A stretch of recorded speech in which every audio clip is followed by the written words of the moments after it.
नमस्कार शेतकरी मित्रांनो, तुमच्या शेताकडे जाणारा रस्ता खराब आहे, रस्त्याचे काम रखडले आहे किंवा शेत रस्त्याच्या कामाबाबत तुम्हाला अडचणी येत आहेत. याच्यासाठी महाराष्ट्र शासनाने 13 ऑगस्ट 2026 रोजी एक GR निर्गमित केला आहे. सततच्या होणाऱ्या रस्त्यामुळे अडचणींसाठी शेतकऱ्यांसाठी अतिशय महत्त्वाचा असा हा GR राहणार आहे. तर आजची ही बातमी तुमच्यासाठी खूप महत्त्वाची आहे, कारण महाराष्ट्र शासनाच्या महसूल व वन विभागाने 13 ऑगस्ट 2026 रोजी मुख्यमंत्री बळीराजा शेत पानंद रस्ते योजनेबाबत महत्त्वाचा GR जारी केला आहे. या नवीन शासन निर्णयामुळे या योजनेची अंमलबजावणी अधिक सोपी आणि प्रभावी करण्यासाठी काही महत्त्वाचे बदल करण्यात आले आहेत. चला तर मग या GR मध्ये नेमके काय बदल करण्यात आले आहे ते सोप्या भाषेत समजून घेऊया.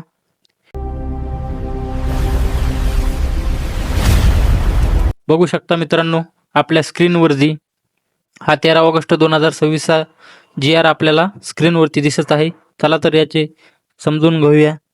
ज्या जिल्ह्यांमध्ये यापूर्वीची कार्यवाही पूर्ण होऊन कामांची अंमलबजावणी सुरू झाली आहे त्या ठिकाणी 2026-27 साठी आधीच्या शासन निर्णयातील तरतुदीनुसार कामे पूर्ण करण्यात येणार आहेत.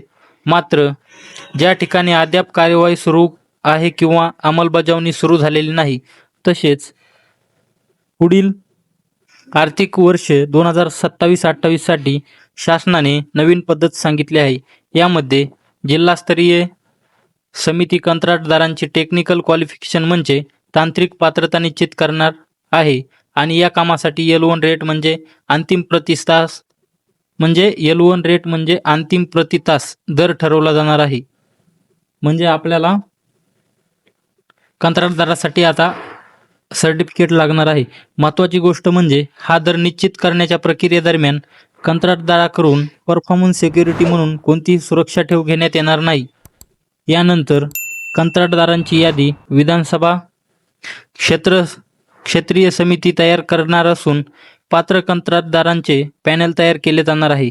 कामाचे वाटप करताना त्याच विधानसभा क्षेत्रातील पात्र स्थानिक कंत्राटदारांना प्राधान्य देण्यात येणार आहे. म्हणजे मित्रांनो, आपल्या जिल्ह्यामधील जे काही कंत्राटदार आहेत त्यांनाच यामध्ये कंत्राटाचं काम दिलं जाणार आहे. मित्रांनो, स्थानिक कंत्राटदार इच्छुक नसतील तरच जिल्हा स्तरावरील कंत्राटदारांना प्राधान्य दिले जाईल. मित्रांनो, तसेच कंत्राटदाराला देण्यात आलेल्या कामाच्या रकमेच्या 2% रक्कम सुरक्षा ठेव म्हणून घेण्यात येणार आहे. या व्यतिरिक्त अतिरिक्त सुरक्षा रक्कम घेता येणार नाही. आता आणखी एक महत्त्वाची माहिती म्हणजे यापूर्वी इतर कोणत्याही योजनेतून ज्या शेतरस्त्यांवर मातीकाम किंवा मुरमीकरण पूर्ण झाले आहे आणि त्याला किमान 1 वर्षांचा कालावधी झाला आहे, अशा रस्त्यांचाही काही अटींच्या अधीन या योजनेत समावेश करता येणार आहे. मात्र अशा रस्त्यांसाठी डांबरीकरणाचे काम मुख्यमंत्री बळीराजा शेत पानंद रस्ते योजनेअंतर्गत करता येणार नाही. तसेच मातोश्री ग्राम समृद्धी शेत पानंद रस्ते योजनेमध्ये केवळ प्रशासकीय मान्यता मिळाली आहे पण काम सुरू झालेले नाही किंवा निधी वितरित झालेला नाही, अशा रस्त्यांना मुख्यमंत्री बळीराजा शेत पानंद रस्ते योजनेमध्ये घ्यायचे असल्यास आधीची प्रशासकीय मान्यता रद्द करावी लागणार आहे. मित्रांनो, या GR नुसार वेब पोर्टलमध्ये आवश्यक सुधारणा करण्याचे निर्देशही देण्यात आले आहेत. मित्रांनो, हा शासन निर्णय 13 ऑगस्ट 2026 रोजी जारी करण्यात आला असून बघू शकता मित्रांनो, त्यामुळे तुमच्या गावातील शेतरस्ता, पानंद रस्ता किंवा या योजनेतील कामाबाबत माहिती हवी असेल तर हा व्हिडिओ शेवटपर्यंत नक्की पहा आणि आपल्या शेतकरी बांधवांपर्यंत ही माहिती पोहोचवण्यासाठी व्हिडिओला शेअर करा आणि आपल्या चॅनलला सबस्क्राईब करा. धन्यवाद मित्रांनो.